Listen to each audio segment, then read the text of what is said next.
Un passo indietro che lascia un'orma sulla storia. Benedetto XVI dalle dimissioni. Non ho più forze, assicura, lo faccio per il bene della Chiesa. Una scelta più unica che rara, non accadeva dal Medioevo che un pontefice abdicasse dal trono di Pietro. Una notizia che immediatamente rimbalza e fa il giro del mondo, a cominciare da Venezia, dove Ratzinger aveva fatto il suo ultimo tour veneto l'8 maggio del 2011. Il patriarca, il cardinal Francesco Moraglia, accoglie la novità con sconcerto, ma la strada della Chiesa, sicura, va oltre a quella del singolo Papa.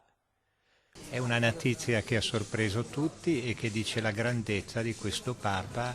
Se lui ha pensato, ha riflettuto di fronte al Signore e ha pensato e ritenuto di non avere più le forze per il bene, il buon governo della Chiesa, dobbiamo renderci conto che abbiamo un grande Papa e preghiamo perché il Signore illumini i cardinali, li renda docili all'azione dello Spirito Santo perché dopo questo Papa ce ne sia un altro che possa completare, portare a compimento la sua opera. Benedetto XVI si alzerà dal trono di Pietro il 28 febbraio. Dovrà essere convocato un conclave per l'elezione del nuovo Papa. A marzo quindi si avrà un nuovo pontefice, tra i più accreditati l'ex patriarca di Venezia, il cardinale Angelo Scola. Intanto anche dai palazzi della politica arrivano le prime reazioni. Il governatore veneto Luca Zaia accoglie la notizia come un insegnamento. È una notizia che lascia attoniti, ovviamente è una notizia unica anche storicamente